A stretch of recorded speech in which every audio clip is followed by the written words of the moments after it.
দেখে কি মনে হচ্ছে বলুন, কিন্তু এটা পুকুর নয়, এটা হচ্ছে জমি। এত পরিমাণে বৃষ্টি হয়েছে, মানে একদম জমি সব ভর্তি হয়ে গেছে জলে। এই বৃষ্টিটাই যদি কিছুদিন আগে হতো তাহলে মানে মিনি থেকে আর জল দিয়ে ধান চাষটা করতে হতো না। এখন তো অসময়ের বৃষ্টি, আমাদের এখানে সব মাঠেতে যা ধান বসিয়েছে সব হচ্ছে মিনি থেকে, শ্যালো থেকে জল নিয়ে বসিয়েছে। আর তারপরে ওখানে তো টাকা পয়সা খরচা হয়েছে, আর নিচেকার যেটুকু জল সেটুকু তো মানে শেষের দিকে তো মিনি থেকে আর জলই উঠছিল না। এখন যে বৃষ্টিটা হচ্ছে একদম এক্সেসিভ, মানে অতটা জলের প্রয়োজন নেই, একদম অসময়ে প্রচণ্ড পরিমাণে বৃষ্টি। আগে জানতাম যে আষাঢ় শ্রাবণ মাসে বৃষ্টি হয়, বর্ষা হয়, এখন তো ভাদ্র মাসের মাঝামাঝি চলে এলো, এখন বৃষ্টি হচ্ছে। ধান চাষের ক্ষেত্রে অতটা অসুবিধা নেই, কারণ ধান চাষের যতক্ষণ না আর কি একদম ডগটা ডুবে যাচ্ছে ততক্ষণ ধান চাষের যতই জল হোক কোনো অসুবিধা নেই। গোড়াটা যত ডুবে থাকবে জলের মধ্যে তত ভালো। কিন্তু হ্যাঁ, ফসল কাটার সময় সেই সময় করে জলের দরকার হয় না, এখন ঠিক আছে। আর ফসল কাটতে কাটতে তো এখনো 2.5 মাস, তো কোনো অসুবিধা কিছু নেই। পাট চাষ তো এক প্রকার উঠেই যাচ্ছে, তাও আমাদের এখানে অনেকটাই পাট চাষ হয় শুধুমাত্র এখানকার যে জল, এই জলের ওপর নির্ভর করে, কারণ পাট কাচতে গেলে জলের প্রয়োজন হয়। এবার সেই সব ডোবাগুলোতে যে জল থাকলে তবেই কাচা যায়। এইখানটা একটুখানি এটা ডোবা, তারপর থেকে এগুলো হচ্ছে ধান জমি। তো ওই দিকটাতে তো চাষ হয়েছে, এদিকটা অনেকটা নিচু জায়গা, যার জন্য জলেতে ভর্তি হয়ে আছে, এখানে কোনো চাষ হয়নি। আর এখানেই পাটটা কাঁচা হয়। এই যে দেখছেন উঁচু উঁচু ঢিবি মতো লাগছে, এগুলো হচ্ছে ভিজোতে দেওয়া আছে পাটগুলো। আমরা এখন উঠে পড়লাম, তোমাকেই দেখা আর দেখবো এখন সন্ধ্যাবেলা। কটা থেকে করছিলেন কাজ? ও বলুনি 5টা থেকে। 5টা থেকে? হ্যাঁ। কতগুলো হলো ওইগুলো সব? এইগুলো কেটেছে। এবার রোদটা বেরোচ্ছে আস্তে আস্তে। আজ থেকে কাজ ছাড়ার কথা। হ্যাঁ, যা জল হচ্ছে অসময়ে। এই দেখো না, এইসব মাঠে সব ডুবে গিয়ে কি হাল হয়েছে, সব রোয়া জন্য। এগুলো সব জল দিয়ে দিয়ে রোয়া হয়েছে তো যখন হয়েছে। হ্যাঁ, যখন এই সব মিনি চাইলে এগুলো সব জল আগে জল দিয়ে তবে হয়েছে, তাই তো।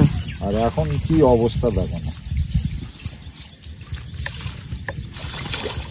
এখনকার দিনে আমরা বাচ্চাদেরকে কত যত্ন করে, কত মানে একদম প্রোটেক্টেড ভাবে সবকিছু করে মানুষ করছি। মানে একটুখানি ধুলোবালি লাগলে হবে না, এই ওষুধ চাই, এইখানটায় একটু ভিজে থাকলে হবে না, মানে কত কিছু করছি, তারপরেও শরীর খারাপ করে যাচ্ছে বাচ্চাদের। আর দেখুন এই যে পাট কাঁচা, এই যে জলের মধ্যে নেমে ভাবতে পারছেন না, পচা জল, কোনো কিছু স্কিনের কোনো প্রবলেমই নেই। আমাদের এখানে এখনো এই যে দেশি ছাগল পাওয়া যায়, এক একটা বাড়িতে একজন এত ছাগল পুষে ফেলতে পারেন। সব এগুলো দেশি ছাগল। এখানটা আসলে বসার জায়গা, এই যে বট গাছের নিচে এইখানটা করে একদম বসার ঠিকঠাক জায়গা, তো এখন ডুবে গিয়ে পুকুর হয়ে গেছে। আজকে ইচ্ছে করেই ব্লগটা শুরু করেছি, মানে আমি ঘুম থেকে উঠে চলে এসেছি, এখনো বুবলু ঘুম থেকে ওঠেনি। আর প্রতিদিন যে ব্লগ দেওয়া, সেটা আমাদের পক্ষে, আপনাদেরকে হয়তো কৃষ্ণ আগে বলেছে বা আমরাও বলেছি যে আমাদের ক্ষেত্রে অনেকটাই অসুবিধের। এবার আপনারা অনেকে বলেন যে প্রতিদিন ব্লগ দিতে অসুবিধের কি আছে, যা হবে সারাদিন দেখাতে। কিন্তু আমরা কোনো একটা টপিকের ওপরে বেস করে, যে কোনো একটা ঘটনা, কোনো একটা আমাদের কোথাও যাওয়া কি কোনো একটা ইভেন্টের ওপরে আমরা চেষ্টা করি বানানোর, যেটা আপনাদের দেখতেও ভালো লাগবে আর আমাদেরও সেই ভিডিওটা শ্যুট করতে ভালো লাগবে। কিন্তু সেটা সব সময় তো হয় না। এবার প্রতিদিনের ডেলি জীবনযাপন আপনাদেরকে যে দেখাবো, মানে একটুখানি কেমন লাগে, তো চেষ্টা করছি প্রতিদিন কন্টিনিউ করার। আর যার জন্যই সকালবেলা থেকে ব্লগটা শুরু করে দিয়েছি। দেখে আপনারা বুঝতে পারছেন কি জানি না, গত 1-2 মাস ধরে আমি মোটামুটি একটু আধটু এক্সারসাইজ আর খাওয়া দাওয়াটাকে অনেকটাই কন্ট্রোল করেছি, যার জন্য আমার 4 থেকে 5 কেজি ওজন কমে গেছে। মানে গত 3-4 দিন আগে মেপেছিলাম, তখন 4 কেজির একটু বেশি ওজন কমে গিয়েছিল, যার জন্য এখন অনেকটাই ফিট লাগছে। 5 কেজি ওজনের জন্য যে ঠিকঠাক আর কি ফিটফাট লাগবে, সেটা মানে আমি আস্তে আস্তে বুঝতে পারছি। এখন প্রথমে ভাবছিলাম 4-5 কেজি ওজন কমিয়ে কতটাই কি হবে, কিন্তু মানে একদম 2-4 দিনের মধ্যে থেকেই একটা বেশ দারুণ একটা এনার্জি ভাব, এগুলো সব ফিরে এলো। তো যার জন্য এখন মানে সকাল সকাল ঘুম থেকে উঠে পড়তে ইচ্ছে করে, এদিক ওদিক ঘুরতে ভালো লাগে, সব কিছু মানে একদম পুরো সিস্টেমটা একটু ঠিক করে নিয়েছি। একটু আখের রস খাবো ভেবেছিলাম, কিন্তু সব শেষ হয়ে গেছে। এইটা হচ্ছে এখানকার খাল, তো প্রচুর পরিমাণে এখন জল ভর্তি হয়ে গেছে। আর এই দেখুন পাড়ে পাড়ে সব একদম বসে গেছে মাছ ধরতে। এখানে বলার কেউ কিচ্ছু নেই, কোনো অসুবিধা নেই। কার ভাত বাড়ছে? তোর বাবা এসে গেছে, তুই তো ওখানে খাবি। আচ্ছা, আমি ভাত নিয়ে চলে যাবো, গিয়ে ওখানে খেয়ে নেবো। খেয়ে দিয়ে বুবলু আবার ঘুমিয়ে গেছে। ওই দেখ তুই এখানে ফেলে রেখেছিস তো, দরকার সময় পাবি না, তুলে রাখবি, ঠিক যাবে। আচ্ছা ঠিক আছে। এখন অনেকটাই বেলা হয়ে গেছে, মাঝখানটা শ্যুট করতে পারিনি। এখন কৃষ্ণা আর কি রান্না বান্না করতে চলে এসছে, মানে রান্নাও অনেকটা হয়ে গেছে। ওদিকে বুবলু সোনা খাওয়া দাওয়া করে ঘুম থেকে উঠে মায়ের কাছে একটুখানি এসে তারপর আবার ঘুমিয়ে পড়েছে। তো জোগাড়জাত অনেকগুলো কিছু ব্যাপার থাকে, যার জন্যে মানে আর শ্যুট করতে পারিনি। সেগুলো তো রান্নার চ্যানেলে রান্নার ভিডিওতে আপনারা দেখতে পাবেন। ধনচে গাছগুলোর কি সাইজ হয়েছে দেখুন, মানে আমার মাথার থেকেও প্রায় 2 ফুট করে বেশি হয়ে গেছে, মানে 7 ফুট 8 ফুট হাইট হয়ে গেছে। গাছগুলো যখন ছোট ছোট ছিল তখন মনে হচ্ছিল ফাঁকা ফাঁকা মতন হবে, কিন্তু এখন যা আকার ধারণ করেছে তাতে মনে হচ্ছে মানে আরেকটুখানি যদি ফাঁকা ফাঁকা হতো এর গোড়াগুলো আরো মোটা মোটা হতো। তারপর কত দূর? কৃষ্ণারও শরীরটা খুব ভালো নয়, খালি জোর করে রান্না করতে পালিয়ে আসবে। এখন আসলে ওয়েদারটা ভালো যাচ্ছে না তো, কখন ঠান্ডা কখন গরম। সকাল থেকে আজকে প্রচুর বৃষ্টি হচ্ছিল, যখন রান্না করতে এলাম তখন একটুখানি হালকা, তারপরে আস্তে আস্তে ওয়েদারটা কেটে গেল, দিয়ে পরিষ্কার হয়ে গেল, একদম রোদও উঠে গেছে। কালকে তো সারাদিন বৃষ্টি হয়েছে, মানে এইরকম ওয়েদারেতে টুকটাক শরীর খারাপ থাকবে, ঠান্ডা লাগা। আবার ওইখানে আছে, ওই তো ওই নিচেটা। হ্যাঁ দেখো একটা হলুদ বাক্স আছে, হ্যাঁ দেখা যাচ্ছে। এই যে এখানের যা অবস্থা, এতো জল টেনে নিচ্ছে। ওই জায়গাটার অবস্থা খুবই খারাপ, খড়গুলো পুরো পচে গেছে, এত জল পড়ছে ওটাতে, মানে আর নিচু বলে জায়গাটা আরো বেশি টেনে নিচ্ছে জলটা, ভিজে ভিজে হয়ে যাচ্ছে। এখানে তো রান্না বান্না করাই যাবে না। ওখানে দেখো, আজকে ভাবছিলাম যে রান্না করবো, তারপর তো যখন নিলাম বৃষ্টি পড়ছে বলে আমি না ওখানে করে লাভ নেই, ওটা পাতা উনুন তো তাড়াতাড়ি হয়, ভালো হয় না। ও নিচে থেকে জল শক করে নিয়েছে উনুনের ভিতরে, যা অবস্থা। ওই জন্য আমি যদি জোরে বৃষ্টি আসে সব জিনিসপত্র নিয়ে তারপর এইদিকে উঠে আসতে তো দেরি হয়ে যাবে। আপনাদের বুবলু সোনা উঠে পড়েছে। বুবলু তুমি ঘুমাচ্ছিলে? উঠে পড়ো, একটু খেয়ে নিতে হবে তো।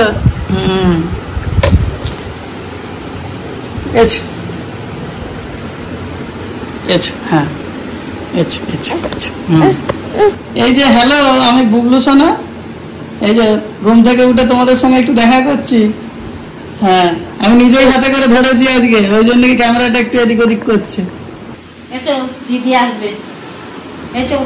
মা জোর ঘুমোচ্ছে। বুবলু মায়ের কাছে যাবে তো? হ্যাঁ ঠিক আছে। আর পিসিদার চশমাটা ভেঙে দিও না, রেখে দাও। হ্যাঁ ভাঙবে না তো?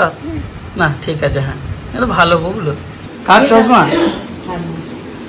মায়ের চশমা? ও আমি ভাবছি তোমার, কাম্মার চশমা। ও ঠিক আছে রেখে দাও, ভাঙবে না। হ্যাঁ হ্যাঁ। একে কোথায় পেলি রে? বুবলুকে কোথায় পেলি? রাস্তায় দিদিকে আনতে গেছিল তো।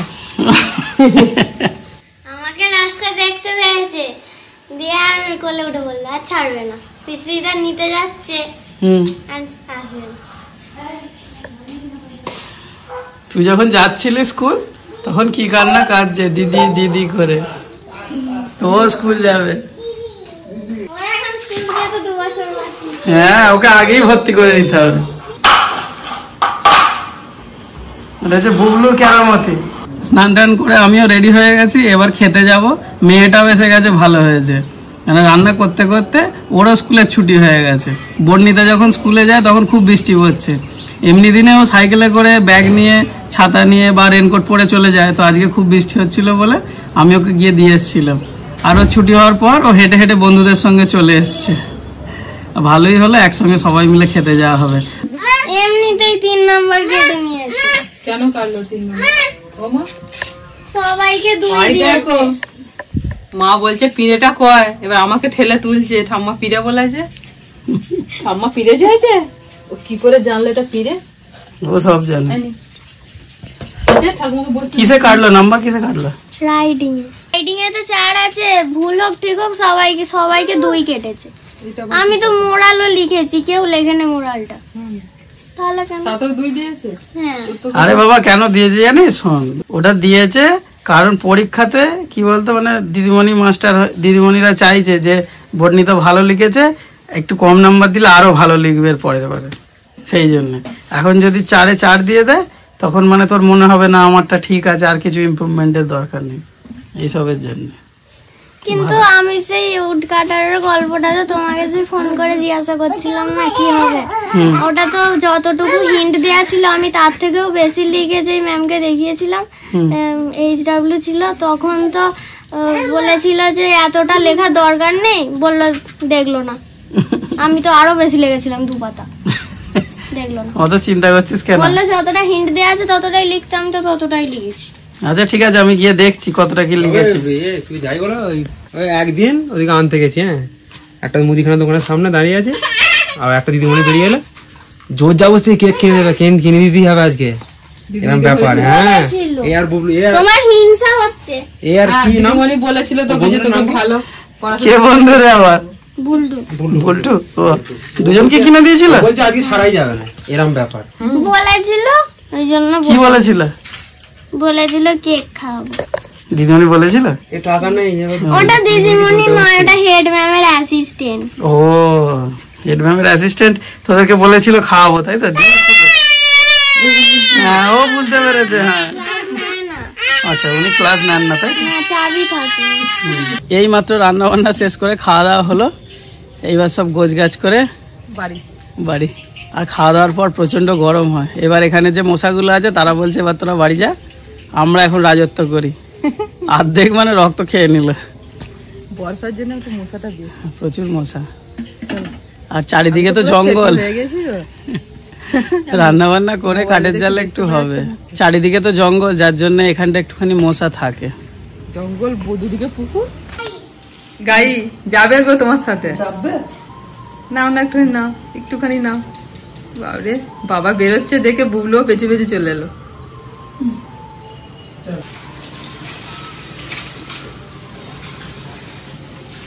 হয়েছে, চেপেছ তো, চলে এসো। হ্যাঁ চলে, আমি করে নিচ্ছি। আচ্ছা, হ্যাঁ, বাই করে দাও। এই ঠেলো পাচ্ছে না, এই এটা ঘুরিয়ে দেবে বাবা, এটা ঘোরাতেও হবে। ওই বাবরে, আস্তে করে দাও। এই বাবরে, হ্যাঁ ঠিক আছে, থাক, পিসিদা আসবে, পিসি। হ্যাঁ, বাড়িতে আমাদের এই যে এখন কাজ হচ্ছে বলে একটুখানি বাড়িটা এখন অগোছালো হয়ে আছে, এখানে বালি টালি সব আছে, তো বালিগুলো এখানে সব বৃষ্টি হচ্ছে বলে চাপা দেওয়া আছে। আর এই যে আমাদের এখন একটু সন্ধ্যে হয়ে গেছে, অন্ধকার তো, এই দেখুন, এই যে আমাদের পাশাপাশি তুলসী মচ্ছব আর মনসা মচ্ছব দুটো হয়েছে, শুধু মাজা হয়েছে, এরপরেতে এখানে টালি সব লাগানো হবে। এখন বাজে 6:20, যে মা সন্ধে দিচ্ছেন, সন্ধ্যা হয়ে গেছে, এবার সন্ধ্যা দেখাচ্ছেন মা। বুবলু সোনাও ঠাকুমার সাথে সন্ধ্যে দেখায়। কি নিচ্ছ? জল খাবে? ও, আস, চাপিয়ে দিতে হবে তো, দাঁড়াও, চাপিয়ে দিই, দাঁড়াও, আসো। গাড়িতে চেপে আমাদের বুবলু সোনা দেখুন গান বাজাতে শুরু করে দিয়েছে। ওই প্রতিদিন সন্ধ্যাবেলা একটুখানি গাড়িতে চাপে দিয়ে ডাইনিংটা ঘুরে বেড়ায়। দিদিকে একবার দেখে আসি। হ্যাঁ, দিদি কি করছে দেখি। বর্ণিতার আবার একটু জ্বর এসে গেছে, বিকেলে পড়া ছিল, পড়তে গেল না, জ্বরের ওষুধ খাইয়ে দিয়েছিলাম রান্না বান্না করে। যখন আমি বাড়ি ফিরলাম, গাটা গরম, বলছে মা পড়া আছে, পড়তে যাব না। ওষুধটা খাইয়ে দিয়েছিলাম, এখন একটুখানি গাটা ঠান্ডা হয়ে গেছে, নাহলে এতক্ষণ পুরো সোপাটে ঢাকা দিয়ে ঘুমাচ্ছিল, এখন একটু হালকা করে দিয়েছি। কয়েকদিন আগে আমার জ্বর হয়েছিল না, এবার বর্ণিতা, এই জ্বরের ভাইরাস একবার বাড়িতে এলে না, একের পর এক হতেই থাকবে। কলা খাও তো, এখানে ছবিতে কলা দেখাও, কোনটা কলা দেখাও। হ্যাঁ, বাহ, ভেরি গুড। আর তুমি লেবু খাও তো, লেবু দেখাও, লেবু হাত দিয়ে লেবু দেখে দাও বাবা। হ্যাঁ গো, বাহ, ভেরি গুড। আর তাল দেখাও, তাল। ওই উল্টে দিচ্ছে সব। সব উল্টো পাল্টি করে দিচ্ছে গো। আর দেখাও আঙ্গুর, দেখাও আঙ্গুর, তুমি আঙ্গুর খাও, কয় আঙ্গুর দেখাও, কোনটা কোনটা আঙ্গুর ভালো করে খোঁজো, খুঁজে দেখাও। বাহ, ভেরি গুড। আর একটা আঙ্গুর এই দেখো, গ্রেপস। হ্যাঁ, অরেঞ্জ দেখাও, অরেঞ্জ, অরেঞ্জ দেখাও। হ্যাঁ, এটা অরেঞ্জ। বাহ বাহ বাহ, বুবলু সোনা অরেঞ্জ চেনে। হ্যাঁ, খেনো খেনো খেনো, আমাকে একটু খাই দাও, আমাকে একটু খাই দাও। চোখ দিয়ে দেখো, চোখ দেখিয়ে দাও, চোখ, চোখের ছবি দেখিয়ে দাও। আর পালাচ্ছে গো, একটুখানি পড়ি হয়ে গেল, হয়ে গেল। সব বইগুলোকে ছিঁড়ে ফেলছে, ওর জন্য অন্য বই কিনতে হবে শক্ত শক্ত দেখে, যাতে না ছিঁড়তে পারে।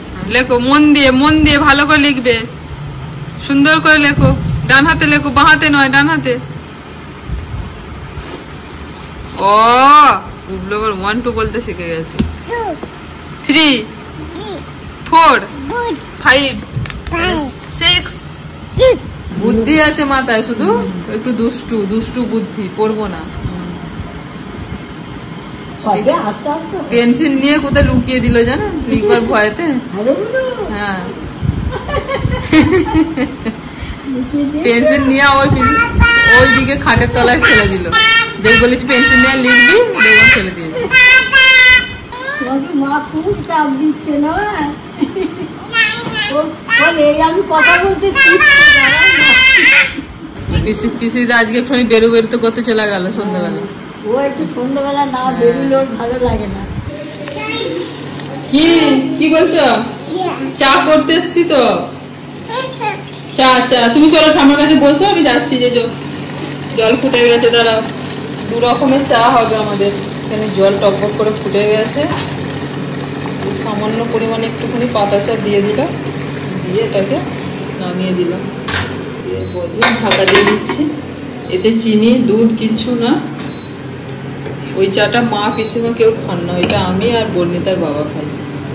মা পিসিমা হচ্ছে চিনি দিয়ে রোয়া চা খান, পাতা চা খেতে চান না। মা পিসিমার জন্য এই যে চিনি দিয়ে চাটা হচ্ছে। কি বলছেন? বলি কে ফোন করছে জানো? পিসিমা খেয়ে নিয়েছিলেন। চা ফুটে গেছে, বন্ধ করে দিই। দুটো চায়ের তফাৎ দেখুন, এই চায়ের কালারটা দেখুন আর এই দুটো চায়ের কালার দেখুন। মা পিসিমাকে যদি এই চাটা করে দিই একদম খেতে চায় না। চিনি একটু দিতেই হবে ওনাদের চাইতে, ওই জন্য ওই মানে এই যে পাতা চাটা, এত ছোট ছোট যে পাতা চাগুলো পাওয়া যাচ্ছে, ওইগুলি ওনারা খেতে ভালোবাসে। ওইগুলি চিনিতে করে দিই, মাঝে মাঝে দুধ চা করে দিই। মা তো দুধ চা খেতে ভীষণ ভালোবাসে। এখন আমি একটু দুধ চাটা মায়ের ছাড়িয়েছি জোর করে। আর পিসিমার হচ্ছে এইটাই চায়ের কাপ, এটা দিয়ে পিসিমা খান, ওটা ছাড়া অন্য কোনোতে কিছুতে খাবেন। আপনার একটু চিনি ছাড়া আবার চলবে না। হ্যাঁ, এটা এটা কি করছে দেখুন, দেখুন এই মাত্র জল নিয়ে সব জামা ফামা ভিজিয়ে ফেললো, দিয়ে আর এই কি করছে দেখুন।